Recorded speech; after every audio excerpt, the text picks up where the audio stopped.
बिस्मिल्लाहिर्रहमानिर्रहीम। आज हम अपना first lesson educational assessment and evaluation का स्टार्ट करने लगे हैं। मैंने जो 4 डेज़ स्केड्यूल है वो आप लोगों के साथ ग्रुप में शेयर कर दिया था। बाकी जो डेज़ थे वो मैंने टेस्टिंग के लिए रखे थे, तो मैंने आप लोगों से शेयर कर दिया था। लेकिन उन स्केड्यूल का हरगिज़ ये मतलब नहीं है कि मैं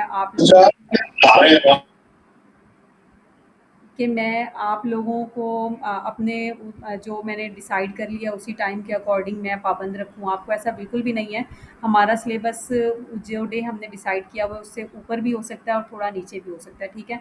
तो आप लोगों के मुताबिक चलूँगी। अगर आप लोग स्पीडली रिकवर करेंगे तो मैं स्पीडली आप लोगों को करवाऊँगी, अगर आप लोग कहेंगे मैं स्लोली चलूँ तो मैं स्लोली करूँगी, ठीक है? नेक्स्ट हम लोग स्टार्ट करने लगे हैं।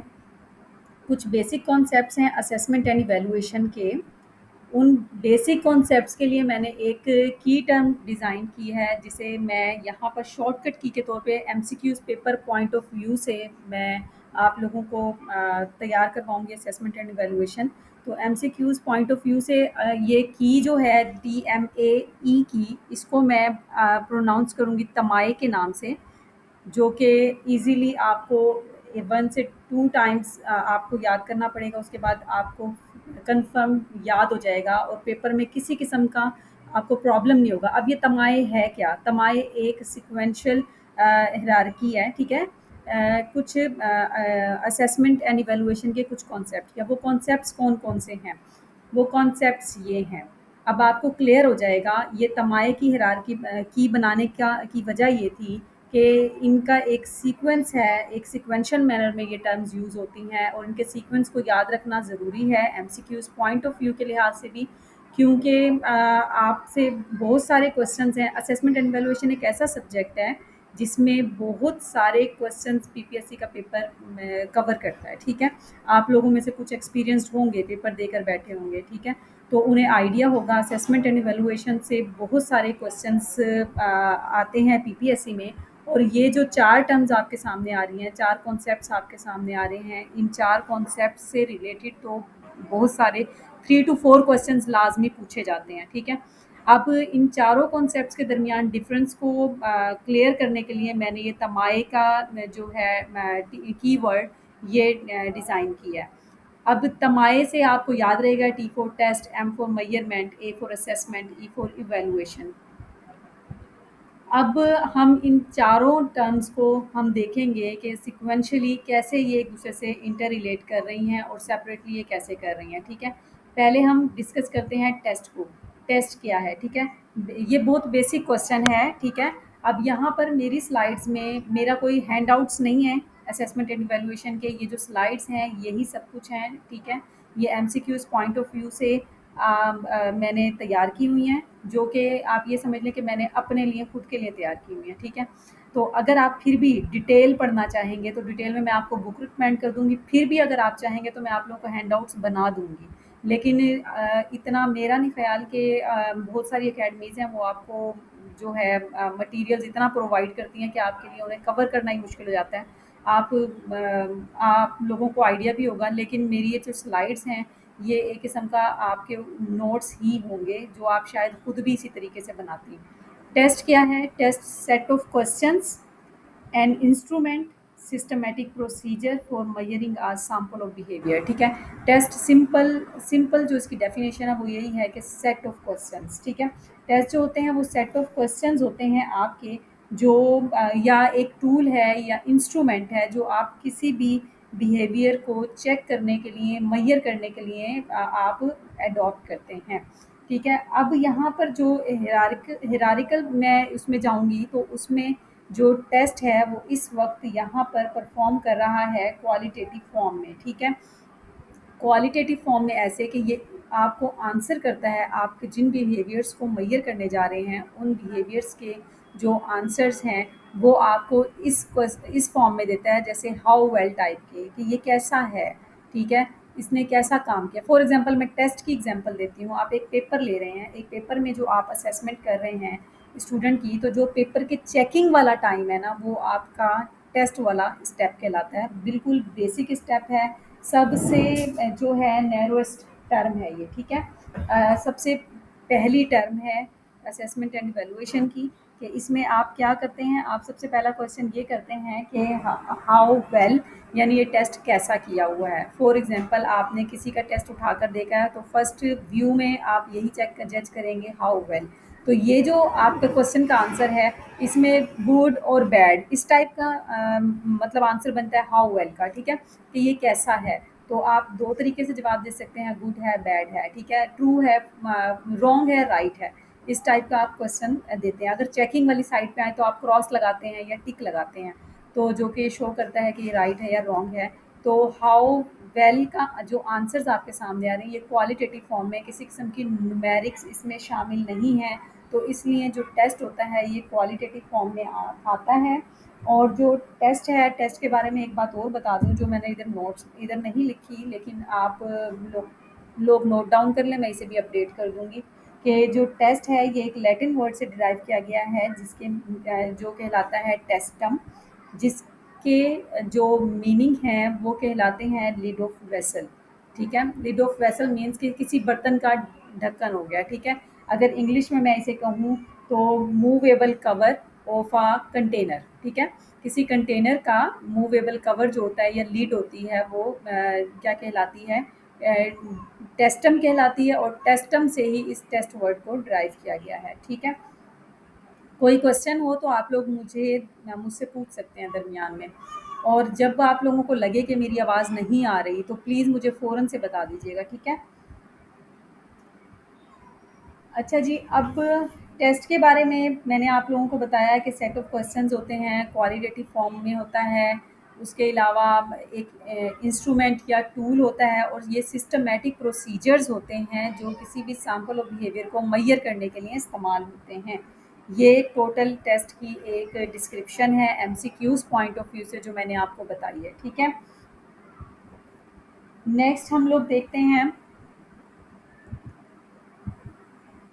मेजरमेंट। अब मेजरमेंट सेकंड टर्म आ गई है। कमाए की जो हायरार्की बताई थी, ऑर्डर बताया था, उसमें सेकंड नंबर पे जो है वो मेजरमेंट है, ठीक है। अब मेजरमेंट क्या होता है? Measurement quantitative description of data is called measurement, ठीक है। अब यहाँ पर स्लाइड्स में इसके बारे में जो भी चीज़ मैं दूंगी वो सारे एमसीक्यूज पॉइंट ऑफ व्यू से है। For example quantitative description, first point में मैं कही न्यूमेरिकल डिस्क्रिप्शन, सेम ही बात है लेकिन वर्ड्स डिफरेंट हैं, मैंने वही वर्ड्स यहाँ पर पुट किए हुए हैं। Obtained information in quantitative form, इस वे में जितने भी क्वेश्चंस होंगे वो मेजरमेंट को ही रिप्रेजेंट कर रहे होंगे। Assigning numbers to individuals, answer the question how much. Test पर के जो मैंने टेस्ट अभी बताया है तो उसमें किस टाइप का क्वेश्चन जो है टेस्ट को रिप्रेजेंट करता था, कौन बताएगा? आयशा, आपने हैंड रेज किया हुआ है, कुछ पूछना चाह रही हैं?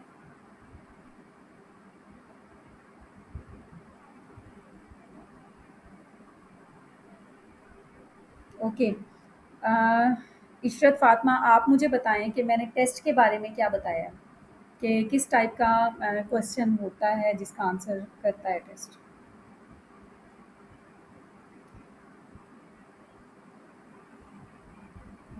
ये गलत बात है, आप लोगों को पार्टिसिपेट करना पड़ेगा।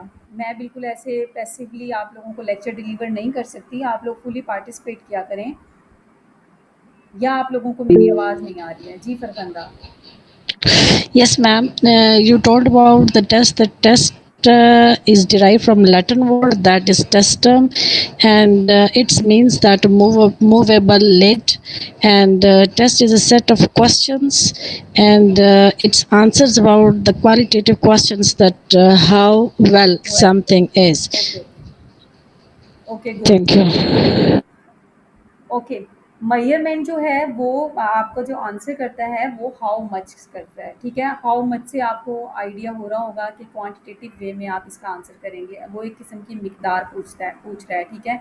वो आपने क्वांटिफाई करना है इसके आंसर को। तो ये न्यूमेरिकल डिस्क्रिप्शन है। डाटा ऑब्टेन जो किया जाता है वो क्वांटिटेटिव और नंबर्स की फॉर्म में होता है। सिंपली हम ये भी कह सकते हैं कि जो रिजल्ट्स जो भी आएंगे वो न्यूमेरिक्स में आएंगे, और परसेंटेजेस भी इसका पार्ट होते हैं। अब जो मैं टेस्ट के साथ देखती हूँ, तो test how well type questions होते हैं, measurement how much type questions होते हैं, टेस्ट क्वालिटेटिव होता है, मेजरमेंट क्वांटिटेटिव होता है। अब मैंने आपको एक एग्जांपल दी थी टेस्ट की कि वो समझ लें आप जैसे पेपर चेक कर रहे हैं, ठीक है। चेक के टाइम पे आप टिक लगा रहे हैं, क्रॉस लगा रहे हैं, जो सही है उसको सही कर रहे हैं, जो गलत है उसको गलत कर रहे हैं। तो वो जो चीज़ है वो आपकी फर्स्ट स्टेप में आ जाती है, जो कि टेस्ट कहलाता है, ठीक है, जो कि नैरोएस्ट फॉर्म है असेसमेंट की। उसके बाद आपने एक पेपर है, क्वेश्चन है, उसे टिक किया है, उसको आपने मार्क्स दिए हैं, 10 में से 8 मार्क्स दे दिए हैं। तो वो जो मार्क्स देना है ना, वो आपका मेजरमेंट कहलाती है, ठीक है। यहाँ पर आप क्वांटिफाई कर रहे हैं उस डेटा को जो आपने टेस्ट में देखा था, ठीक है। अच्छा, अब मैंने डेटा की बात की है यहाँ पर, तो इनके दरमियान एक मेन डिफरेंस और भी है। टेस्ट जो है, वहाँ पर आप डेटा कलेक्शन कर रहे होते हैं, ठीक है। टेस्ट में आप डेटा कलेक्शन कर रहे होते हैं। मेजरमेंट में जो डेटा आपने कलेक्ट किया है, उसका आप एनालिसिस कर रहे हैं, ठीक है। उसको एनालाइज कर रहे हैं कि इसको कितने मार्क्स मिलने चाहिए, कितने नहीं। इन दो का डिफरेंस क्लियर हो गया आप लोगों को? Yes, ma'am. ओके, ठीक है। अब हम नेक्स्ट चलते हैं। अगर कोई मैसेज कर रहा है तो प्लीज़, मैं मैसेज रीड करना मेरे लिए प्रॉब्लम हो जाएगी,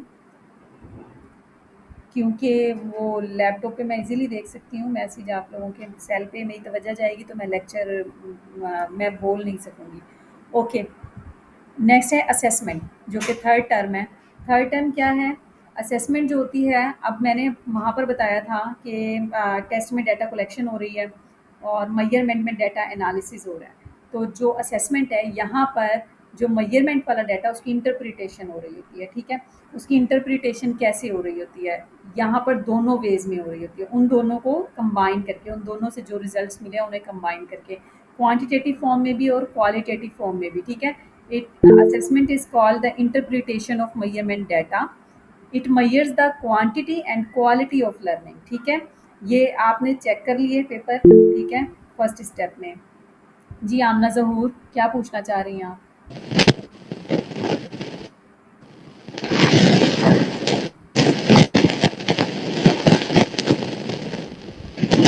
आमना ज़हूर, आप कुछ पूछना चाह रही हैं? आपने हैंड रेस, ओके।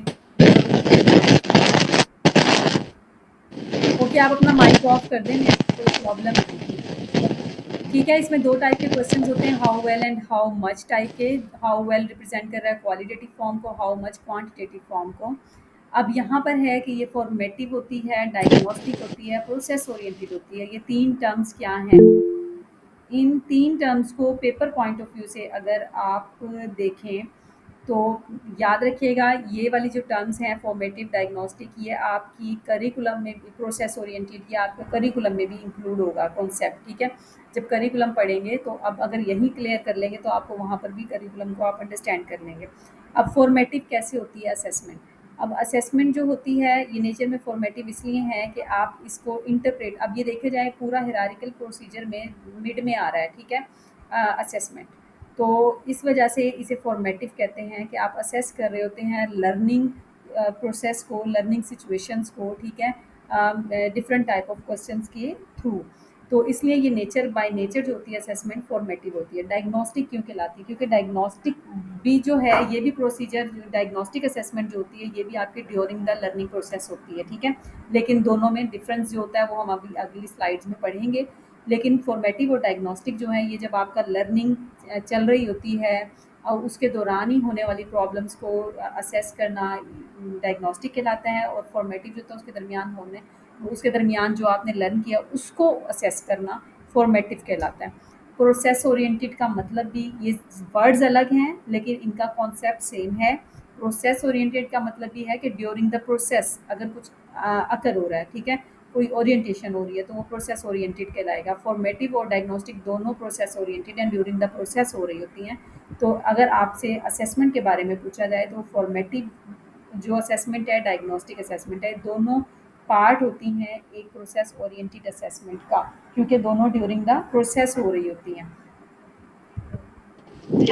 मैम ये प्रोसेस ओरिएंटेड को दोबारा से एक्सप्लेन करिएगा। प्रोसेस ओरिएंटेड जो होता है वो ऐसी चीज़ होती है जो ड्यूरिंग द प्रोसेस हो रही हो, ठीक है, वर्क कर रही हो। सिर्फ़ उसका जो काम हो वो प्रोसेस लर्निंग फॉर एग्ज़ाम्पल अगर एक लर्निंग सेशन चल रहा है, अभी जो मैं आप लोगों की क्लास ले रही हूँ, इसके दरमियान मैं आप लोगों से दरमियान में क्वेश्चंस पूछ रही हूँ, ठीक है? मैंने टेस्ट के बारे में पूछा, तो ये जो मैं आप लोगों की असेसमेंट कर रही हूँ, ये प्रोसेस ओरिएंटेड है क्योंकि इसी चलते हुए प्रोसेस के दरमियान ही मैं आप लोगों की असेसमेंट किए जा रही हूँ, ठीक है? तो ये प्रोसेस ओरिएंटेड का कॉन्सेप्ट है। और जो असेसमेंट होती है, अब आपके सामने है कि 4 टर्म्स हैं जो मैंने तमाही की आपको बताई हैं, उसमें असेसमेंट मिड में आ रही है, ठीक है? तो उधर से ही आप अंदाज़ा लगा दें कि ये प्रोसेस ओरिएंटेड है, ठीक है? Yes, clear. Ma'am, ji. ma'am, the formative and diagnostic both are process oriented. Then why you mention it separately that हाँ process जी, oriented? बिल्कुल, बिल्कुल मैं आपको बताती हूँ। अच्छा, एक बात और मैं आपके बातों का जवाब उर्दू में इसलिए दे रही हूँ कि स्टूडेंट्स की आसानी के लिए, ठीक है? मैं बहुत सिंपल वे में पढ़ाती हूँ, इसकी वजह भी यही है कि हर तरह के स्टूडेंट्स हैं हमारे पास, बहुत दूर-दूर के स्टूडेंट्स हैं। तो कुछ स्टूडेंट्स जो हैं वो आपको पता है बीएड एमएड ही होता है उनका और कुछ बहुत आप समझ सकते हैं। तो मैं इसलिए दोनों वेज़ यूज़ कर रही हूँ ताकि उनके लिए भी ईज़िली अंडरस्टैंडेबल हो। ओके फ़रख़ंदा मैं आपको बताती हूँ मैं क्यों यूज़ कर रही हूँ। मैंने अभी भी ज़िक्र किया था कि ये मैंने तीनों टर्म्स एक ही हैं, लेकिन इनकी वर्डिंग्स डिफरेंट है। MCQs paper point of view से आप लोगों को क्लियर करने के लिए मैं इन तीनों टर्म्स को मैंने स्लाइड्स पे लिखा हुआ है कि अगर आपके सामने प्रोसेस ओरिएंटेड का कॉन्सेप्ट आए तो आपके माइंड में फ़ौरन आइडिया हो जाए कि जो फॉर्मेटिव टाइप की जो चीज़ें होती हैं वो प्रोसेस ओरिएंटेड होती हैं, डायग्नोस्टिक टाइप की जो चीज़ें होती हैं वो प्रोसेस ओरिएंटेड होती हैं। क्लियर है? Thank you, ma'am. You welcome. Ma'am, one thing more. How we will represent interpretation of measurement data in assessment? Okay. Okay मैं बताती हूँ आपको। अब मैंने टेस्ट में किया कि मैंने पेपर लिया बच्चे का, उसे मैं चेक करने लग गई हूँ। जो चेकिंग हो रही है जिससे मैं सिर्फ़ अभी इतना ही जज कर रही हूँ कि स्टूडेंट ने क्या गलत किया, क्या सही किया है। वो डाटा कलेक्शन हो गई मेरी, ठीक है? मेजरमेंट में मैं आई, मैंने वही जो क्वेश्चन चेक किए हैं, जो सही हैं, गलत हैं, मैं उनको अब मार्क्स दे रही हूँ। अब मैंने उन सब की जो मार्किंग की है, वो क्वांटिटेटिव वे में इंक्लूड होती है, नंबर्स की फॉर्म में, वो आ गई मेजरमेंट में। अब असेसमेंट में मैंने जो डाटा कलेक्ट किया था और फिर उसको मेजर किया था, अब उस चीज़ को मैं इंटरप्रेट कर रही हूँ कि जो है मुझे इसको क्या ग्रेड देना चाहिए। यानी ये मार्क्स जो है इसने 80 लिए 100 में से, तो 80 वाले को ये वाला ग्रेड इस ग्रेड में आता है, ठीक है? ए और ए प्लस में, ठीक है? तो जो ये वाली इंटरप्रिटेशन है मेरी, ये असेसमेंट में आती है। क्लियर है? Thank you, ma'am. You welcome. अब हम आ रहे हैं इवैल्यूएशन की तरफ। अब इवैल्यूएशन में वो तीनों जो काम हैं वो हो चुके हैं, ठीक है? अब आप फर्स्ट वाली इसका पॉइंट रीड करें। It is a systematic process of collecting, analysing and interpreting information. अब कलेक्टिंग वाला वर्ड जो है ये टेस्ट को रिप्रेजेंट कर रहा है, ठीक है? अपने माइंड को कॉन्सेप्चुअली, ठीक है, यूज़ करिएगा। यहाँ पर डेफिनेशन में जो कलेक्टिंग की टर्म है वो टेस्ट को डिफ़ाइन कर रही है। एनालाइजिंग की जो टर्म है वो मेजरमेंट को डिफ़ाइन कर रही है। इंटरप्रेटिंग की जो टर्म है वो असेसमेंट को डिफ़ाइन कर रही है। समझ आ रही है इस डेफिनेशन की? Yes, ma'am. ठीक है? वो जो डाटा होगा वो इवैल्यूएशन कहलाएगा और इवैल्यूएशन जो होती है आपको पता है कि evaluation how good type questions होते हैं, ठीक है?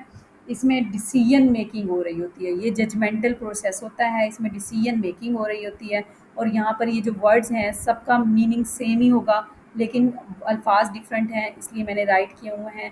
हाउ गुड टाइप के क्वेश्चंस होंगे। अब यहाँ आप क्या करेंगे, आपने ग्रेडिंग तक का काम कर लिया है, ठीक है? अब आप फॉर एग्जांपल इवैल्यूएट कर रहे हैं, आप पोजीशंस डिसाइड कर रहे हैं उन्हीं ग्रेड्स के को देखते हुए।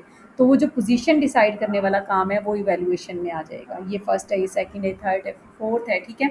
ये फेल है, ये पास है, तो ये चीज़ें इवैल्यूएशन में आ जाएंगी जिससे हमें पता चलेगा स्टूडेंट कितना अच्छा परफॉर्म किया। जजमेंट यहीं हो रही होती है, डिसीजन मेकिंग यहीं हो रही होती है, concern with whole process of education, ठीक है? अब होल प्रोसेस की बात हो रही है तो ये सम्मेटिव की भी बात हो रही है, ठीक है? अब यहाँ सम्मेटिव का कॉन्सेप्ट भी आ रहा है। इवैल्यूएशन जो होती है वो बाय नेचर सम्मेटिव होती है, ठीक है? अब यहाँ मैंने प्रोडक्ट ओरिएंटेड यूज़ की है टर्म। प्रोडक्ट ओरिएंटेड क्या होती है, प्रोडक्ट ओरिएंटेशन क्या होती है? प्रोडक्ट ओरिएंटेशन होती है, आप प्रोडक्ट कहते हैं साइंस की टर्म में या कंप्यूटर साइंस की टर्म में भी जो आउटपुट या रिजल्ट्स के बाद कोई चीज़ क्रिएट होती है उसे प्रोडक्ट कहते हैं कि ये प्रोडक्ट तैयार हो गई है, ठीक है। तो प्रोडक्ट ओरिएंटेशन का मतलब ये है कि आपका जो रिज़ल्ट है एट द एंड जो आपका रिज़ल्ट आया है वो क्या है, वो आपकी प्रोडक्ट क्रिएट हो गई है, ठीक है। तो समेटिव असेसमेंट अगर हम अलग से भी पढ़ेंगे तो समेटिव असेसमेंट का याद रखिएगा, वो प्रोडक्ट ओरिएंटेड होती है क्योंकि उसके रिजल्ट्स जो होते हैं एट द एंड होते हैं और फाइनल रिजल्ट्स होते हैं, यानी होल प्रोसेस को रिप्रेजेंट कर रहे होते हैं, तो इसलिए प्रोडक्ट ओरिएंटेड कहलाती है। और असेसमेंट जो है वो आपकी फॉर्मेटिव और डायग्नोस्टिक टाइम में हो रही होती है, तो इसलिए वो प्रोसेस ओरिएंटेड कहलाती है। क्लियर है? Yes, ma'am. Carry on. Yes, ma'am, clear. Okay. अब ये असेसमेंट एंड इवैल्यूएशन के बारे में एक छोटा-सा पिक्टोरियल डिस्क्रिप्शन है कि जो पर्पज़ है असेसमेंट का, उसका पर्पज़ होता है क्वालिटी इंक्रीज़ करना, ठीक है? इवैल्यूएशन का पर्पज़ होता है उस क्वालिटी को जज करना, ठीक है? अब हम आगे पढ़ने जा रहे हैं टाइप्स ऑफ असेसमेंट। आप सबको अच्छे तरीके से पता होगा कि 4 टाइप्स असेसमेंट की हैं, placement assessment, formative assessment, summative assessment, diagnostic assessment, ठीक है। अब अभी हमने थोड़ा बहुत फॉर्मेटिव, समेटिव और डायग्नोस्टिक का हमने पिछले स्लाइड्स में देखा है। तो कोई स्टूडेंट मुझे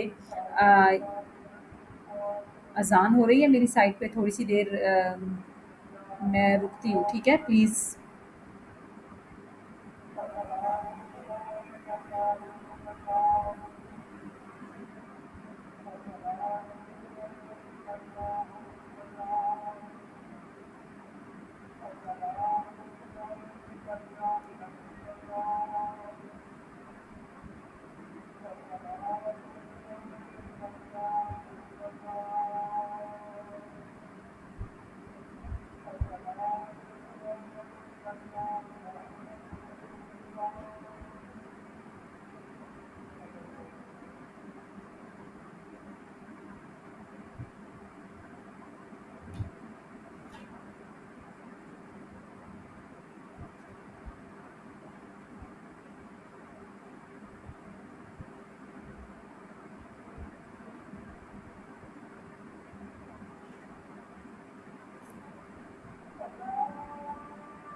हाँ जी, स्टार्ट करते हैं हम।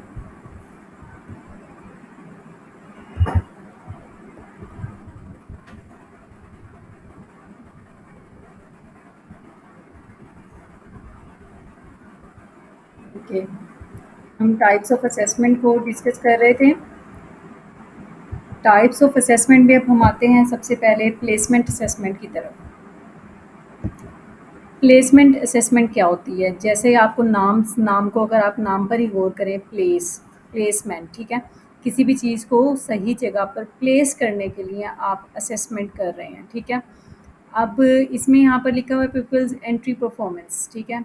किसी भी लर्नर की एंट्री परफॉर्मेंस, लर्नर हो गया या फॉर एग्जांपल आप सिंपली अगर इसको रियल लाइफ में एग्जांपल लें कि कोई भी ह्यूमन बीइंग हो गया जो किसी भी जॉब लोकेशन पर गया है कि कोई जॉब अपॉर्चुनिटी अवेल करने के लिए, तो वहाँ पर जाने के लिए वो जिस किस्म की टेस्टिंग या इंटरव्यू किसी भी प्रोसीजर या टेक्निक से गुजरेगा, वो चीज़ प्लेसमेंट असेसमेंट कहलाएगी, ठीक है। उसकी एंट्री परफॉर्मेंस को चेक करने के लिए जो असेसमेंट की जाती है वो प्लेसमेंट असेसमेंट होती है, ठीक है।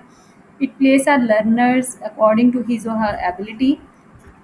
It's goal is to determine the position, ठीक है। आपने जो भी है इंटरव्यू के लिए गया है, आपने उसकी एग्जैक्ट पोजीशन को चेक करने के लिए उसकी आप ये समझ लें चेक करने के लिए कि वो इस चीज़ का अहल है या नहीं, ठीक है। तो आप कुछ टेक्निक्स यूज़ करते हैं, किस डिफरेंट तरीक़ों से आप उन्हें असेस करने की कोशिश करते हैं, वो प्लेसमेंट असेसमेंट कहलाती है, ठीक है। अब एक क्वेश्चन के थ्रू इसको अंडरस्टैंड करें। Does the people possess the knowledge and skill needed to begin the planned instruction, ठीक है। जो भी आपने क्राइटेरिया रखा है कि क्या ये जो शख्स है ये इसका नॉलेज और स्किल्स उसके अकॉर्डिंग है, ये उसको फुलफ़िल करता है, ठीक है।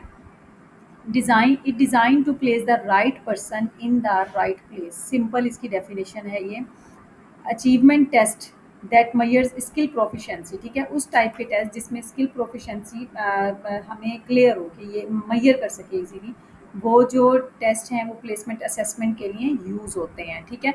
सिंपल लर्नर का एंट्री बिहेवियर जो है, एंट्री परफॉर्मेंस जो है, ये एंट्री पॉइंट जो है वो प्लेसमेंट असेसमेंट कहलाती है। और इसका गोल ये होता है कि आपने स्टूडेंट को डिटरमिन करना है कि वो इस जगह का अहल है या नहीं है, ठीक है। फॉर्मेटिव असेसमेंट, फॉर्मेटिव असेसमेंट आपको अभी हमने पढ़ा था कि it monitors learning process during instruction. Instruction के दौरान हम जो भी असेसमेंट कर रहे हैं, जिस तरह कि मैं आप लोगों से बार बार कुछ पूछ रही हूँ, तो वो मैं चेक करना चाह रही हूँ कि आप लोग जो मैं समझा रही हूँ उसे अंडरस्टैंड कर पा रहे हैं या नहीं कर पा रहे। तो वो चीज़ जो है वो फॉर्मेटिव असेसमेंट कहलाती है। It provides continuous feedback to both students and teacher. तमाम असेसमेंट्स में से जो फॉर्मेटिव असेसमेंट है, ये एमसीक्यूज़ पॉइंट ऑफ व्यू से भी इम्पोर्टेंट लाइन है कि उस इसमें जो फीडबैक है वो फ़ौरन मिलता है, ठीक है। फीडबैक आ जाता है। वो कैसे है कि मैं जैसे ही आपसे क्वेश्चन किया है, अगर आप विद इन अ सेकंड उसका आंसर नहीं दे पा रहे, तो मैं थोड़ा-सा 1-2 सेकंड वेट करूँगी, मुझे पता चल जाएगा कि आपको समझ नहीं आया है चीज़, तो फिर मैं आपको वो असेस कर लिया मैंने कि आप उसे समझ नहीं सके। तो इसलिए इसका जो फीडबैक है, मुझे कोई एक लंबा प्रोसेस नहीं, यानी कोई वेट नहीं करना पड़ा, मुझे फ़ौरन ही इसका फीडबैक मिल गया है कि जो मैंने कॉन्सेप्ट दिया था मैं उसको डिलीवर करने में फ़ेल हुई हूँ, कि वो मेरा स्टूडेंट जो है वो उसे अंडरस्टैंड नहीं कर पा रहा।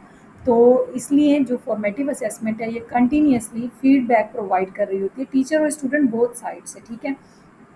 अच्छा, इट असेस स्टूडेंट्स चैप्टर और topic wise progress in details. अब जो फॉर्मेटिव असेसमेंट होती है ड्यूरिंग द लर्निंग प्रोसेस होती है, ड्यूरिंग द होल प्रोसेस होती है, तो इसमें अब ये पीरियोडिकली भी होती है, ठीक है।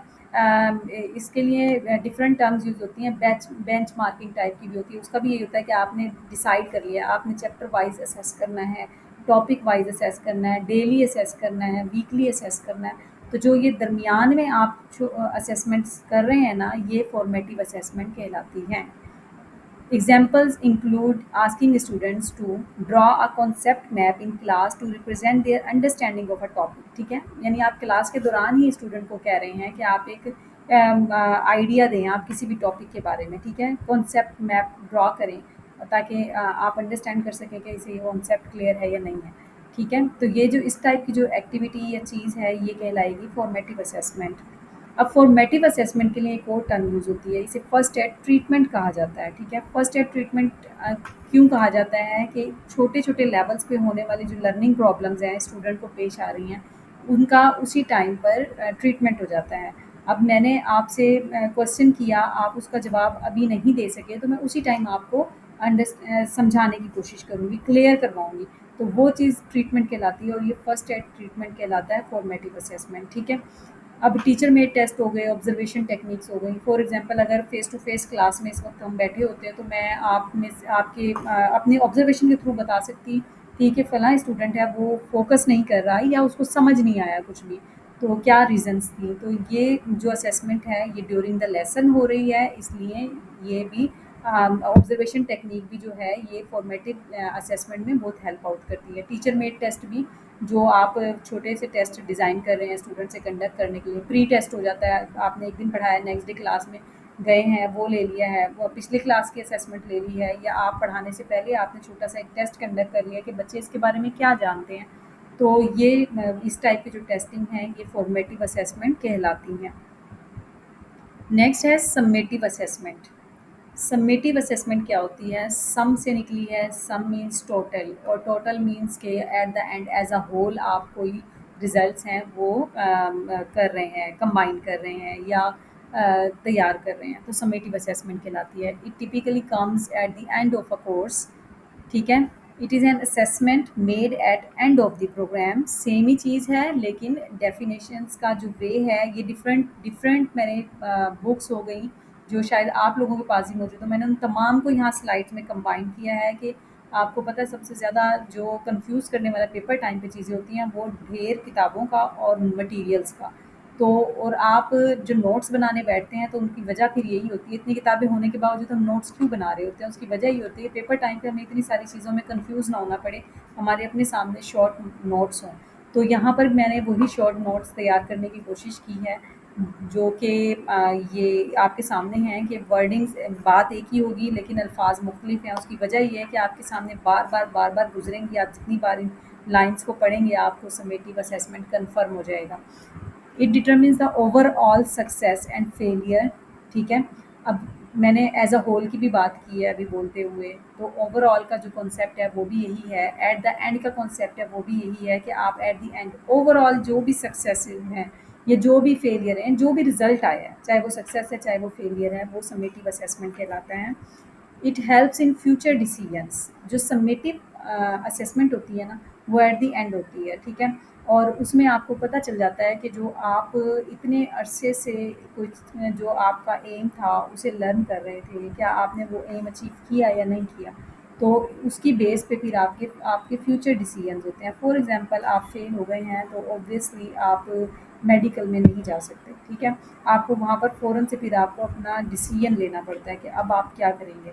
It helps in comparing the performances of different groups, ठीक है। समेटिव वैल्यूएशन की बेस पे ही आपको आइडिया हो जाता है कि आपकी परफॉर्मेंस कैसी रही है बाकियों के मुकाबले में।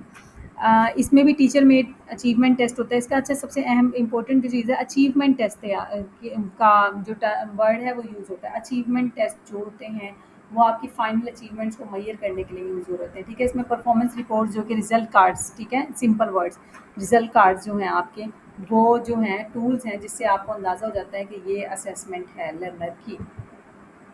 अब फाइनल है diagnostic assessment. Diagnostic assessment, Excuse me, ma'am. जी। In summative assessment, we can use standardized test also. Within the teacher-made test, we can use standardized test. नहीं, स्टैंडर्डाइज्ड हम यूज़ कर सकते हैं लेकिन स्टैंडर्डाइज्ड टेस्ट जो होते हैं ना वो आप इस वे में यूज़ करें। फॉर एग्जांपल अब हमारा जो स्कूल एजुकेशन डिपार्टमेंट में आप देख लें कि जो क्लासेस हमारी बोर्ड की नहीं हैं वो सिंपली टीचर मेड टेस्ट वाले पैटर्न पे चल रही हैं, लेकिन वो भी समेटिव में आता है। उनके जो फाइनल रिजल्ट्स आते हैं, फाइनल पेपर होते हैं, वो होते टीचर मेड हैं लेकिन समेटिव रिजल्ट्स होते हैं, ठीक है। अब आ जाएँ आप बोर्ड क्लासेस की तरफ। उनके जो टेस्ट होते हैं वो स्टैंडर्डाइज्ड होते हैं, एक्सपर्ट्स ने तैयार किए होते हैं, बोर्ड की तरफ से आए हुए होते हैं, एक पैनल ने तैयार किए होते हैं। तो जो उनकी असेसमेंट हो रही होती है वो एज़ अ स्टैंडर्डाइज्ड टेस्टिंग हो रही होती है, ठीक है। दोनों यूज़ कर सकते हैं आप। Okay, thank you. Welcome. Diagnostic assessment, अब मैंने एक टर्म यूज़ की थी फर्स्ट एड ट्रीटमेंट। मैंने कौन-सी वाली असेसमेंट को फर्स्ट एड ट्रीटमेंट कहा था? फॉर्मेटिव Formative असेसमेंट हाँ assessment. को। जी, वेरी गुड, गुड आई शाइन फॉरगंदा। फॉर्मेटिव असेसमेंट को मैंने कहा था। तो अब जो डायग्नोस्टिक असेसमेंट है ना, अब आप वो जो फॉर्मेटिव असेसमेंट के टाइम पर जो प्रॉब्लम्स अनरिज़ॉल्व्ड रह गई थी, ठीक है, फर्स्ट एड ट्रीटमेंट में आप ये समझ लें कि कुछ चीज़ें जो हैं वो ठीक ना हो सकने वाली थी, जो क्लासरूम में उस फ़ौरी तौर पे ठीक नहीं हो सकती थी, ठीक है। अब वो जो चीज़ें हैं वो डायग्नोस्टिक असेसमेंट में रिज़ॉल्व करने की कोशिश की जाती है, ठीक है। अब हम इसको पढ़ लेते हैं, ये तो मैंने आपको सिंपली थोड़ा-सा क्लियर किया है। It concern with permanent learning difficulties that are left unresolved, ठीक है। ये वो लर्निंग डिफ़िकल्टीज़ हैं जो अनरिज़ॉल्व रह गई हैं, ठीक है। उन्हें आपने क्या करना है, डायग्नोस करना है और फिर उनकी असेसमेंट करनी है। अब फॉर एग्ज़ाम्पल इनमें कौन-सी लर्निंग डिफ़िकल्टीज़ आ जाती हैं। क्लासरूम में फॉर एग्ज़ाम्पल आपको आइडिया हुआ कि 2 बच्चे हैं, उन्हें ना आपकी बात समझ नहीं आया, उन्हें कॉन्सेप्ट समझ नहीं आया, तो आपने उन्हें उसी टाइम पे फॉर्मेटिव असेसमेंट यानी आप अप्लाई कर रहे हैं, फर्स्ट एड ट्रीटमेंट कर रहे हैं, आपने उसी टाइम पे उन्हें समझाने की कोशिश की है। अब उन्हें आपने समझाने की कोशिश की है, तो जो स्टूडेंट था, एक स्टूडेंट था, उसे तो फ़ौरन समझ में आ गया, दूसरे को नहीं समझ में आ रहा। उसे आपकी कोई बात नहीं समझ में आ रही, वो बिल्कुल ब्लैंक है, ठीक है? और वो आज ही नहीं, वो हमेशा से ही ऐसे कर रहा है। तो आप क्या करेंगे? आप अब उसके लिए उसकी डायग्नोस्टिक असेसमेंट करेंगे, क्योंकि उसको ये लर्निंग डिफ़िकल्टी काफ़ी टाइम से आ रही है, उसे आपकी बात नहीं वो अंडरस्टैंड कर पा रहा और वो कुछ लर्न नहीं कर पा रहा, तो आप उसकी डायग्नोस्टिक असेसमेंट करेंगे। और वो कैसे करते हैं? डायग्नोस्टिक असेसमेंट के लिए आपको कुछ एक्सपर्ट्स की ज़रूरत होती है। अब आप देखेंगे स्टूडेंट का कोई मेडिकल इश्यू तो नहीं है, अगर मेडिकल इश्यू है तो आप मेडिकल एक्सपर्ट के पास भेजेंगे, किसी डॉक्टर मेडिकल टीम के पास भेजेंगे स्टूडेंट को। अगर आप देखेंगे कि कोई साइकोलॉजिकल मसला है तो आप साइकोलॉजिस्ट के पास भेजेंगे, ठीक है? अब आपको लगता है कि स्टूडेंट का इंटरेस्ट नहीं है सब्जेक्ट में, ठीक है? या वो सब्जेक्ट जो है इस टीचर से नहीं समझ पा रहा, तो आप किसी सब्जेक्ट एक्सपर्ट का अरेंज करेंगे। अब ये चीज़ें हमारे पाकिस्तान में पॉसिबल नहीं है, ठीक है? डायग्नोस्टिक असेसमेंट का असल में यही कॉन्सेप्ट है, लेकिन ये यहाँ पर इम्प्लीमेंट नहीं होता। अब ये बाहर के कुछ, जिस तरह आपने देखा होगा कि उनकी मेडिकल टीम होती है, स्टूडेंट के लिए साइकोलॉजिकल टीम होती है, स्टूडेंट को स्कूल में कोई भी उसके बिहेवियर्स की स्टडी होती है, कोई भी ऐसी चीज़ होती है, वो स्टूडेंट को उसी पैनल के सामने भेजते हैं, वो पैनल उसको रिजॉल्व करने की कोशिश करता है, ठीक है? अगर उसका कोई फैमिली प्रॉब्लम है, तो साइकोलॉजिकली अगर उसका कोई फैमिली प्रॉब्लम निकला है जिसकी वजह से बच्चा इस डिस्टर्ब है, तो आप क्या करेंगे? उसके पेरेंट्स को बुलाएँगे और फिर उस साइकोलॉजिस्ट के पास एक कंडक्ट करेंगे मीटिंग, और वहाँ बैठकर इस इश्यू को रिज़ॉल्व किया जाएगा। तो इस टाइप की जो भी वो होंगी, डायग्नोज़ की जाएँगी चीज़ें, उनकी जो असेसमेंट होती है वो डायग्नोस्टिक असेसमेंट कहलाती है। अब हम इनको पढ़ लेते हैं। Comprehensive and detailed search for underlying problems that are not responded by first aid treatment, ठीक है? या हिंट के तौर पे मैंने फॉर्मेटिव भी लिख दिया है। फर्स्ट एड ट्रीटमेंट की बात हो रही है, फॉर्मेटिव असेसमेंट में शामिल है। Needs the help of psychological, medical and subject experts, ठीक है? डायग्नोस्टिक असेसमेंट के लिए इनका होना ज़रूरी है, इनकी ज़रूरत होती है आपको। अब आप डायग्नोज करने के लिए किसी भी स्टूडेंट की प्रॉब्लम्स को डिफरेंट तरह के टूल्स यूज़ करते हैं, उसमें कुछ डायग्नोस्टिक टेस्ट होते हैं जो मेडिकली भी डिज़ाइंड होते हैं। ये जो एक्सपर्ट्स होते हैं इन्होंने डिज़ाइन किए होते हैं, जिसकी बेस पे वो जज करते हैं स्टूडेंट को, वो टेस्ट कंडक्ट करके। उसके अलावा ऑब्जर्वेशन टेक्निक्स होती हैं डिफरेंट तरह की, जिससे आप जो स्टूडेंट है उसे ऑब्जर्व करते हैं कि ये स्टूडेंट क्या ये बिहेवियर जानबूझ के कर रहा है, या इसको कोई प्रॉब्लम है, या इसको किस किस टाइम ये बिहेव करता है इस तरह का, ठीक है? तो इस टाइप की डिफरेंट टेक्निक्स होती हैं जो इस असेसमेंट के लिए यूज़ हो रही होती हैं, ठीक है? क्लियर है ये चारों कॉन्सेप्ट्स आप लोगों को? Yes, ma'am. ओके। बाकी स्टूडेंट्स भी रिस्पॉन्स करें मुझे, ताकि मुझे आइडिया हो कि क्लास समझ में आ रही है, बात समझ में आ रही है।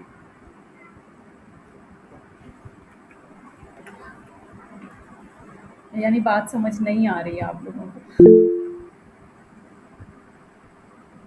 मैम समझ आ गई है। यस मैम, क्लियर होगी। Okay, thank you. अच्छा जी, कुछ अप्रोचेज़ हैं असेसमेंट की। Excuse me ma'am. हाँ जी। Excuse me ma'am. Ma'am, diagnostic assessment को हम क्लासरूम में कैसे यूज करेंगे?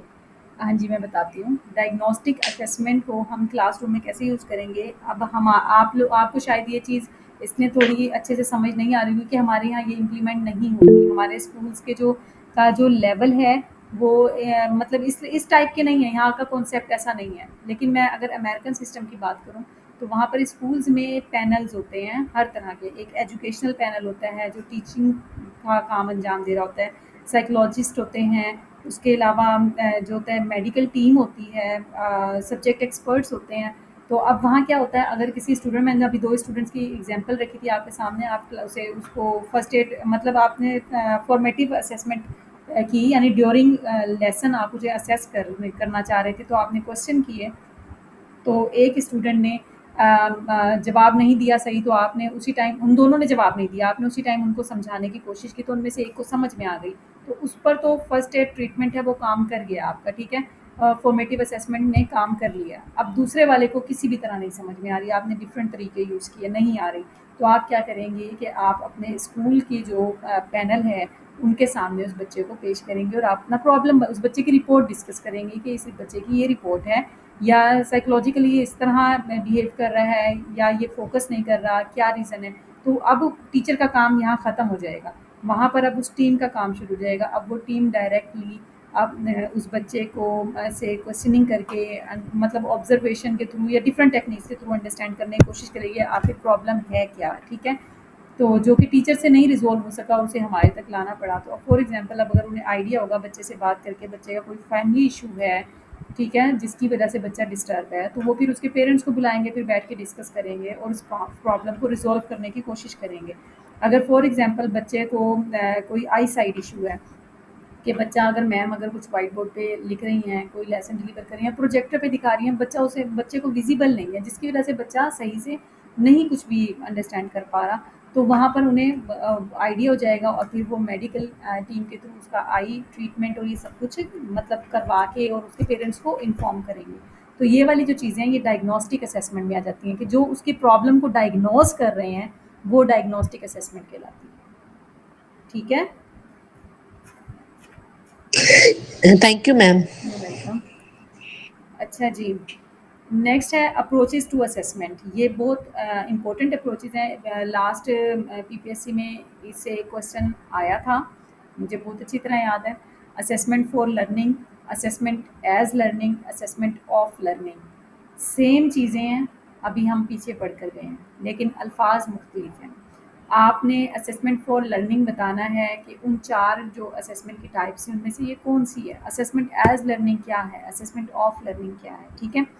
असेसमेंट फॉर लर्निंग, ठीक है, कुछ लर्न करने के लिए असेस करना, ठीक है। तो इसका मतलब है कुछ आप लर्न कर रहे हैं उसको असेस करना चाह रहे हैं, तो ड्यूरिंग का आपके माइंड में आएगा। ये मैं आपको इसलिए इस सेंटेंस को असेसमेंट फॉर लर्निंग को ऐसे मतलब कुरेद कर पढ़ा रही हूँ ताकि आपके जहन में लफ्ज़ों के साथ आपका मतलब समझ में आ जाए कि ये ड्यूरिंग की बात हो रही है, ठीक है।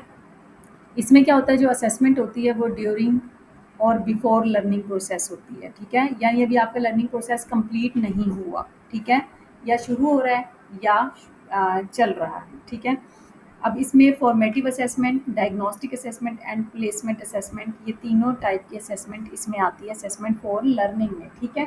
असेसमेंट फॉर लर्निंग का ये तीनों असेसमेंट पार्ट हैं। अब असेसमेंट फॉर लर्निंग में फॉर्मेटिव, डायग्नोस्टिक और प्लेसमेंट ये तीनों असेसमेंट के बारे में बता चुकी हूँ, ठीक है। इनकी डिटेल में मैं नहीं जाऊँगी कि ये क्या होती हैं। तो बस आपने याद रखना assessment for learning represent before और ड्यूरिंग लर्निंग प्रोसेस, ठीक है। अब ड्यूरिंग और बिफोर लर्निंग प्रोसेस में कौन कौन सी असेसमेंट की टाइप्स हैं, 3 हैं। फॉर्मेटिव है, ये भी ड्यूरिंग प्रोसेस होती है। डायग्नोस्टिक है, ये भी ड्यूरिंग द प्रोसेस होती है। प्लेसमेंट असेसमेंट होती है, ये बिफोर होती है, ठीक है। एंट्री बिहेवियर होता है किसी भी पोजीशन का। अब है assessment as learning. Assessment as learning को आप याद रखिएगा सेल्फ लर्निंग। अब इसका हिंट अगर मैं आपको दूं तो एज में एस यूज़ हो रहा है, तो आप याद रखिएगा self learning, self regulation, self assessment के लिए यूज़ हो रही है, ठीक है।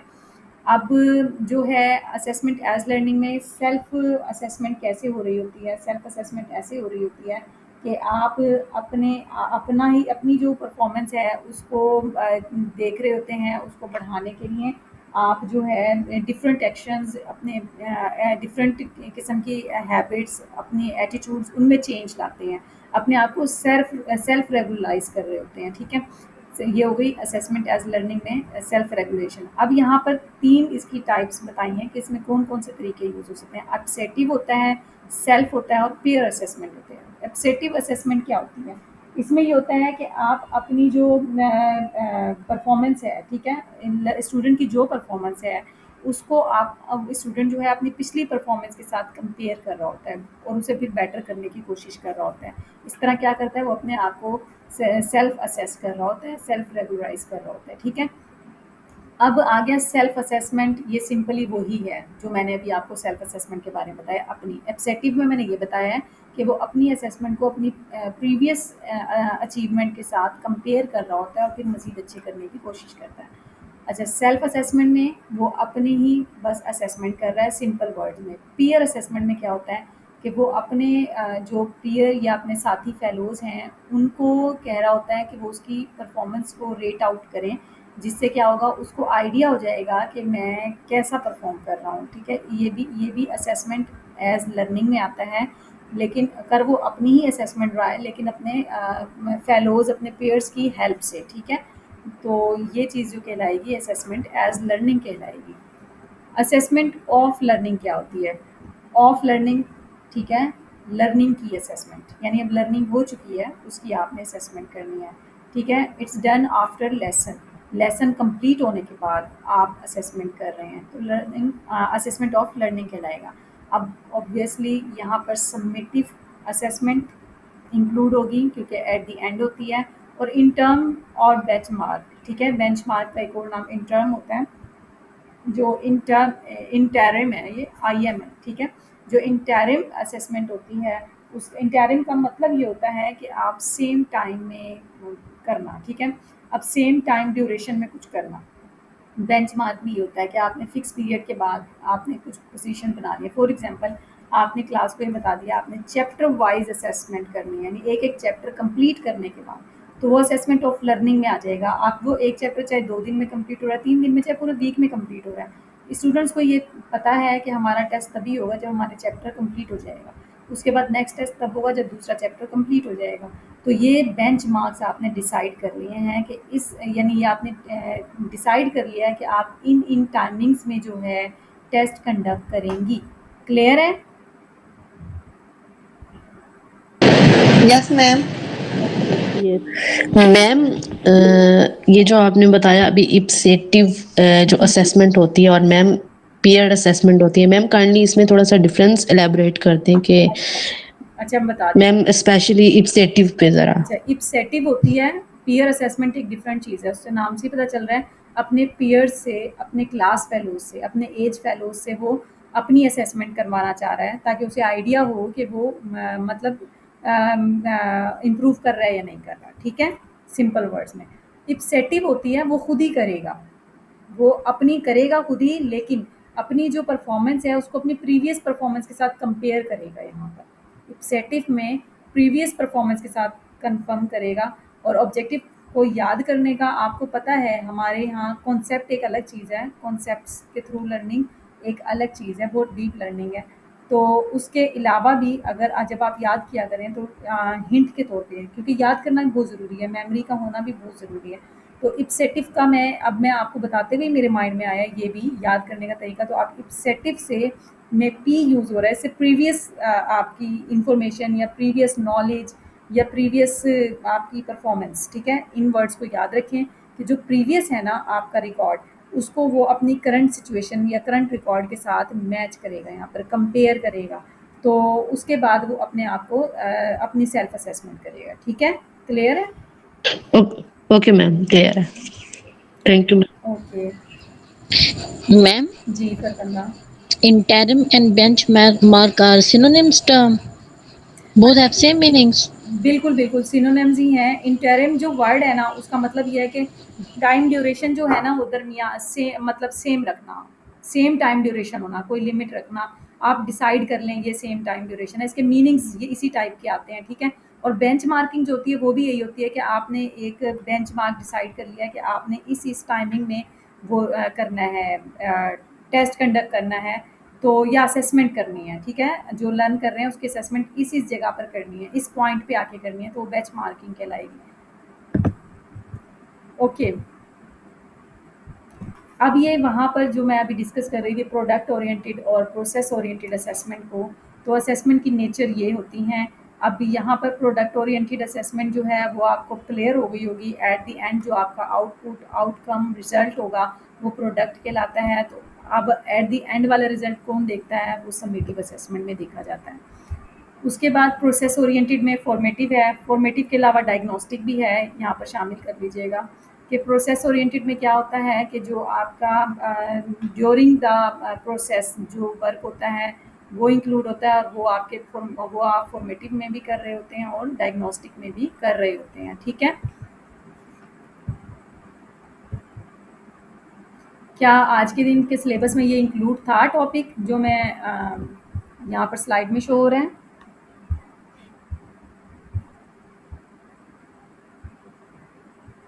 कोई स्टूडेंट अगर मुझे व्हाट्सएप ग्रुप में देखकर बता देगा, मैंने वहाँ पर शेयर किया हुआ है। यस मैम, ये है।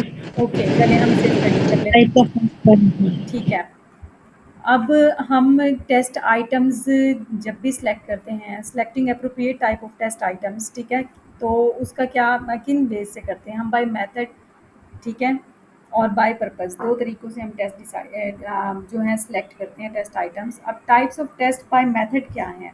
अब इसमें दो तरह के टेस्ट आते हैं, ऑब्जेक्टिव टाइप टेस्ट और सब्जेक्टिव टाइप टेस्ट। ठीक है, सब्जेक्टिव टाइप टेस्ट का दूसरा नाम ऐसे टाइप टेस्ट भी कह सकते हैं। ठीक है इसे। अब ऑब्जेक्टिव टाइप टेस्ट में क्या होता है?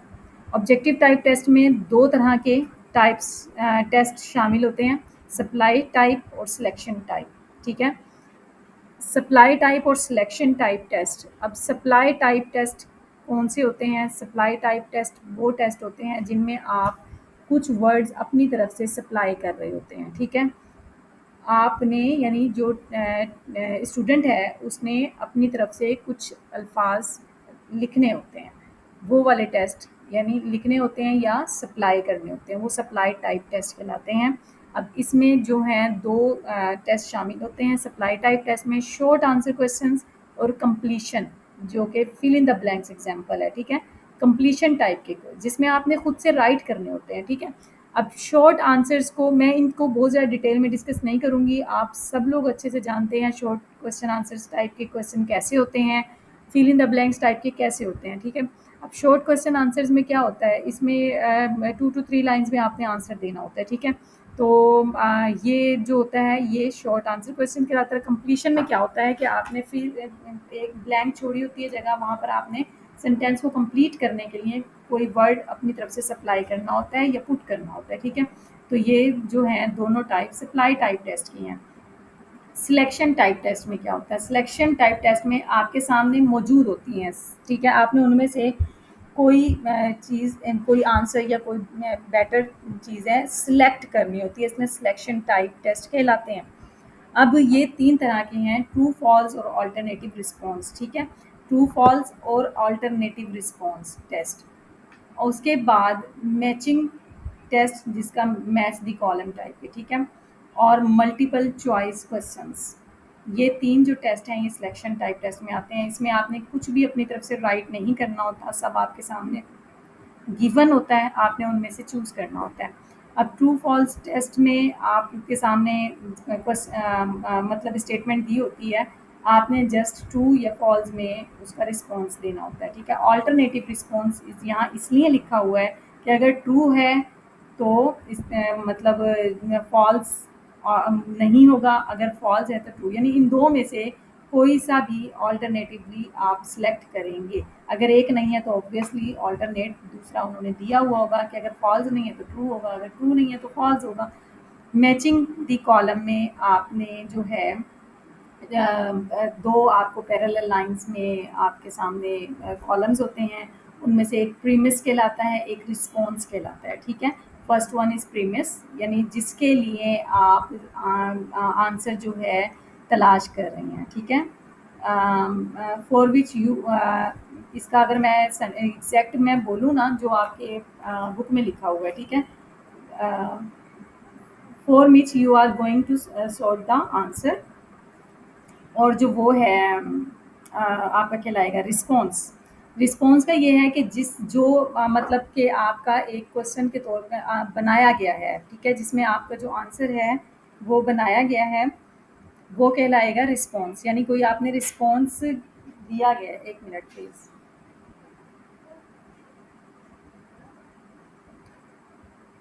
ओके, प्रीमिस और रिस्पॉन्स। ठीक है, मैचिंग द कॉलम में 2 कॉलम्स होते हैं, एक प्रीमिस कहलाता है, एक रिस्पॉन्स कहलाता है। उसके बाद मल्टीपल चॉइस क्वेश्चंस होते हैं, एमसीक्यूज़। इसमें भी आपको इसमें थोड़ी-सी ऑब्जेक्टिव आपके माइंड में होनी चाहिए, जो बेसिक होती है कि जो इसमें स्टेटमेंट होती है वो स्टेम कहलाती है। और इसमें कुछ ऑप्शंस दिए गए होते हैं, ठीक है? उन ऑप्शंस में से एक आंसर होता है, उसके अलावा जो बाकी चॉइसेस होती हैं वो अल्टरनेटिव्स कहलाती हैं, ठीक है? अल्टरनेटिव, डिस्ट्रैक्टर्स, ठीक है? और जो राइट आंसर होता है वो आंसर कहलाता है। सेकंड जो टाइप है टेस्ट बाय मेथड की, वो है ऐसे और सब्जेक्टिव टाइप टेस्ट।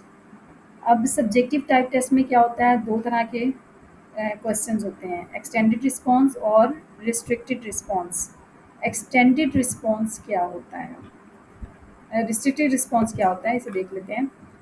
अच्छा जी, रिस्ट्रिक्ट नाम से ही पता चल रहा है कि रिस्ट्रिक्शन लगा दी गई है आपके लिखने में, ठीक है तो डिटेल्ड सब्जेक्टिव टाइप ऐसे टाइप टेस्ट है, डिटेल लिखना है, लेकिन थोड़ी सी रिस्ट्रिक्शन भी लगा दी है। वो रिस्ट्रिक्शन आपने देखा होगा, इसकी सिंपल एग्जांपल है कि उसके पेपर में सीएसएस के एग्ज़ाम्स हो गए, पीएमएस के एग्ज़ाम्स हो गए, उसमें होता है कि इतने वर्ड्स का आपने ऐसे राइट करना है। तो जो वर्ड्स की आपको आपने करना भी डिटेल्ड ऐसे राइट है, लेकिन आपको लिमिट दे दी गई है कि 1000 वर्ड्स का करना है। तो वहाँ पर रिस्ट्रिक्शन लग गई है कि 1000 से ज़्यादा वर्ड्स ना हो। तो इसमें है it limits both the content and the response, ठीक है? कंटेंट में भी और रिस्पॉन्स दोनों में आपको लिमिटाइज कर दिया गया है। Answer the question of specific problem, यानी जो आपको प्रॉब्लम बताई गई है उसी क्वेश्चन का आपने आंसर करना है, उससे हटकर अब आप कुछ भी नहीं लिख सकते। It is more structured, so it is more useful for measuring learning outcomes. अच्छा, सब्जेक्टिव टाइप टेस्ट है ना, उसमें जो स्ट्रक्चर्ड, वैसे तो ऑब्जेक्टिव टाइप टेस्ट स्ट्रक्चर्ड है, ठीक है, वेल स्ट्रक्चर्ड होता है, क्योंकि वो ऑब्जेक्टिव होता है, उसमें ऑब्जेक्टिविटी होती है, कोई ऐसे आपने अपनी तरफ से कुछ नहीं लिखा होता, कुछ नहीं छोड़ा होता उसमें। लेकिन जो सब्जेक्टिव टाइप टेस्ट है ना, उसमें वो ऑब्जेक्टिव से तो कम है, ठीक है, अनस्ट्रक्चर्ड ही कहलाता है। लेकिन जो रिस्ट्रिक्टेड और ये जो है फॉर्म दूसरी वाली, क्या नाम था, एक्सटेंडेड और रिस्ट्रिक्टेड, ठीक है। हाँ, रिस्ट्रिक्टेड और एक्सटेंडेड के मुकाबले में जो रिस्ट्रिक्टेड है ना, ये वेल स्ट्रक्चर्ड होता है, ठीक है। क्यों? क्योंकि इसमें भी थोड़ा सा रिस्ट्रिक्शन लगा दी जाती है, जिसकी वजह से इररेलेवेंट चीज़ स्टूडेंट नहीं लिखता, इररेलेवेंसी की साइड पे नहीं जाता, थोड़ा सा ऑब्जेक्टिव वे में राइट करने की कोशिश करता है, ताकि उसका जो मकसद है, जो पूछा गया है, उसी पे स्पेसिफिक प्रॉब्लम है, उसी का ही आंसर करे, ठीक है। More objective than extended response question, ये वही लाइन है जो मैं आपको समझाना चाह रही थी। मोर रिलायबल होता है, क्यों? क्योंकि इसमें इररेलेवेंसी कम होती है, ठीक है, ऑब्जेक्टिविटी भी इसमें शामिल होती है थोड़ी बहुत, स्कोरिंग इसी वजह से इसकी ईजी हो जाती है कि इसमें इधर उधर की बातें नहीं गड़ी होती, ठीक है। अब है extended response test. It allows learners to select any information, to organise, to integrate and evaluate ideas as they deem appropriate, ठीक है। इसमें क्या होता है कि इसमें लर्नर्स को मतलब ये समझ लें कि आपको इजाज़त होती है वो जो मर्ज़ी लिखे, जितने मर्ज़ी पेजेस पर लिखे, जितने मर्ज़ी अल्फाज लिखे, ठीक है। तो जिसकी जो मतलब जिस तरीके से मर्ज़ी लिखे, उसमें उसको इजाज़त होती है। अब ये वो वाले ऐसे हैं जिस पे रिस्ट्रिक्शन नहीं लगती, इनके एग्जांपल में वो वाले ऐसे आ रहे हैं।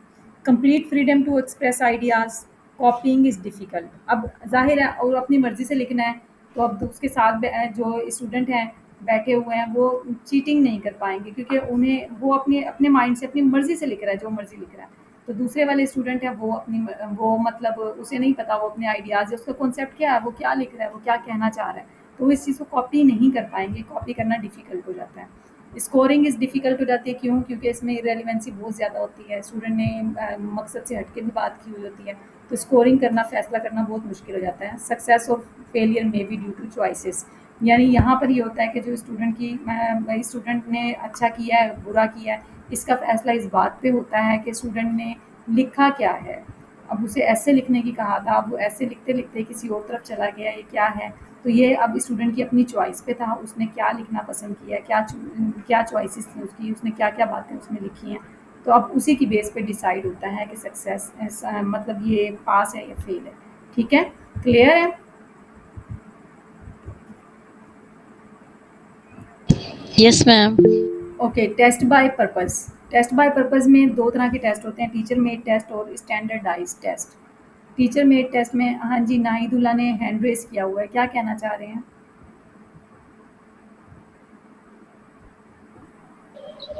कुछ नहीं कहना चाहती हूँ। वालेकुम अस्सलाम। कुछ नहीं कहना चाहती हूँ। Okay, okay. अच्छा जी, टीचर मेड टेस्ट सिंपली नाम से पता चल रहा है कि जो टेस्ट, आप प्लीज़ माइक अपना ऑफ कर दें फिर, कि जो टीचर डेवलप करे टेस्ट, वो टीचर मेड टेस्ट कहलाता है, क्लास टेस्ट कहलाता है, ठीक है? स्टैंडर्डाइज्ड टेस्ट क्या होते हैं? वो टेस्ट जो कोई एक्सपर्ट्स, सब्जेक्ट स्पेशलिस्ट, ठीक है, डिज़ाइन करें, वो टेस्ट स्टैंडर्डाइज्ड टेस्ट कहलाते हैं, ठीक है? इसमें अचीवमेंट टेस्ट हो जाते हैं, ठीक है, जो फाइनल आपके समेटिव टाइप के टेस्ट हो जाते हैं, प्लेसमेंट टेस्ट इसमें हो जाते हैं, जो किसी जगह पर जॉब के लिए आप टेस्ट देते हैं, डायग्नोस्टिक टेस्ट, प्रोफिशिएंसी टेस्ट, ये वाले जो टेस्ट हैं ये स्टैंडर्डाइज्ड टेस्ट का पार्ट हैं। अब स्टैंडर्डाइज्ड टेस्ट में 2 तरह के टेस्ट जो हैं वो मोस्ट इम्पोर्टेंट है, एनआरटी एंड सीआरटी। नॉर्म, अगर आप लोग, चले मैं पढ़ा देती हूँ। नॉर्म रेफरेंस टेस्ट ज़्यादा तो नहीं हो गया है? No, ma'am. ओके, बाकी स्टूडेंट भी बताएं, अगर ज़्यादा लगता है तो हम कल पे कर लेंगे इसे, नो मैम। ठीक है? एनआरटी नॉर्म रेफरेंस टेस्ट और CRT criterion reference test. Norm reference test में क्या होता है? Norm reference test, it is the measurement of individuals relative standing of a group, ठीक है, whether test taker perform better than the other test takers. अब इसकी simple example मैं बताती हूँ कि इसमें आप इंडिविजुअल का जो है असेसमेंट, वो अचीवमेंट को चेक कर रहे होते हैं कि किसी एक इंडिविजुअल पर्सन की अचीवमेंट क्या है बाकियों की निस्बत, ठीक है? अब इसमें यहाँ पर सिंपल याद रखने वाला वर्ड है कंपैरिजन का, और अगर मैं इसको इजीली याद रखने के लिए की बताऊं तो एनआरटी में एन यूज़ होता है, इंडिविजुअल में एन यूज़ होता है, ठीक है? और उसके अलावा एनआरटी सिंपली आपके सामने इसकी कोई भी डेफिनेशन आएगी उसमें इंडिविजुअल की टर्म लाजमी यूज़ होगी, ठीक है? Comparison of individual to other group is called norm reference test. इसमें क्या होता है कि आपने चेक करना होता है कि ये जो स्टूडेंट है इसका बाकियों की निस्बत क्या स्कोर रहा है और क्या पोजीशन बनती है, ठीक है? फॉर एग्जांपल ये फर्स्ट है, ये सेकंड है, ये थर्ड है, जो ये वाली असेसमेंट है ये नॉर्म रेफरेंस टेस्टिंग का पार्ट है। सीआरटी में क्या होता है? क्राइटेरियन रेफरेंस टेस्ट है, इसमें आप एक क्राइटेरिया फिक्स कर देते हैं। फॉर एग्जांपल सीजीपीए सिस्टम में है 85 प्लस को 4, ठीक है, सीजीपीए मिलती है। तो अब आपने फिक्स कर दिया एक क्राइटेरिया, तो अब स्टूडेंट यहाँ पर किसी किस्म की वो नहीं होती, इस किस्म का कंपैरिजन नहीं होता स्टूडेंट का फर्स्ट सेकंड थर्ड वाला। अब यहाँ स्टूडेंट का पर्पस होता है वो सिंपल उस क्राइटेरिया को फिक्स करना होता है कि जी मैंने 4 लेनी है हर हाल में, 85 को क्रॉस करना है, ठीक है? अब यहाँ उसका कंसर्न किसी और ग्रुप मेंबर्स के साथ नहीं है, ठीक है? यहाँ ओवरऑल है कि स्टूडेंट के जो मार्क्स हैं, स्टूडेंट ने मतलब 85 प्लस ले लिए हैं तो उसने 4 कर लिया है, ठीक है? किसी किस्म का कोई कंपैरिजन नहीं होता यहाँ पर, सिर्फ जो क्राइटेरिया होता है उसको अचीव करना पर्पस होता है, ठीक है? Measurement of performance in term of a clearly defined and delimited domain of learning task, fixed set of predetermined criteria or learning standards. A student got 80% marks in final exams but no effect on other results. दूसरों के result पे कोई असर नहीं पड़ा, ठीक है? No comparison. Clear है? Yes ma'am. अब यहाँ Excuse me, ma'am. जी, PPSC test is norm reference test or criterion reference test? अच्छा, पीपीएससी टेस्ट को अगर हम इस तरीके से देखें कि पास करना ज़रूरी है, ठीक है? अब फॉर एग्जांपल एनटीएस की टेस्टिंग ले लें, एजुकेटर साइट पे आने के लिए जब एनटीएस के टेस्ट होते थे तो उसमें जो है कि एनटीएस के टेस्ट को ये था कि पास करना ज़रूरी है, उसके बाद अप्लाई होता है ना, उसके बाद फाइल्स जमा होती हैं, तो वो वाला सिस्टम जो आ जाता है ना वो आ जाता है आपका क्राइटेरियन में, ठीक है? यानी सब ने पास कर लिया। अब आ गया पीपीएससी का टेस्ट। अब पीपीएससी का टेस्ट होता है मेरिट बेस्ड, ठीक है? अब यहाँ हर एक इंडिविजुअल के मार्क्स जो हैं वो डिपेंड करते हैं, तब मेरिट पे आते हैं वो। फॉर एग्जांपल 150 सीट्स हैं, ठीक है? अब जो टॉप स्कोरर्स होंगे वो जो होंगे उन्हें सीट्स मिल जाएंगी 150, तो इसलिए वो एनआरटी में आ जाएगा, ठीक है? Yes, ma'am. Thank you. Welcome. अब यहाँ पर एनआरटी में measure the acquisition of skills and knowledge from multiple sources such as notes text and syllabus. अब ये क्या कहना चाह रहे हैं यहाँ पर, ये यहाँ पर कहना चाह रहे हैं कि नॉन रेफरेंस टेस्ट जा रहे हैं, इंडिविजुअल की असेसमेंट होती है, इंडिविजुअल की परफॉर्मेंस को हम दूसरों के मुकाबले में कंपेयर कर रहे होते हैं। तो अब यहाँ पर क्या होता है, जाहिर सी बात है उसकी स्किल्स और नॉलेज की बात कर रहे हैं कि उसकी स्किल्स और नॉलेज को ही हम चेक कर रहे होते हैं कि उसके पास कितना नॉलेज है, कितनी स्किल्स हैं दूसरों के मुकाबले में।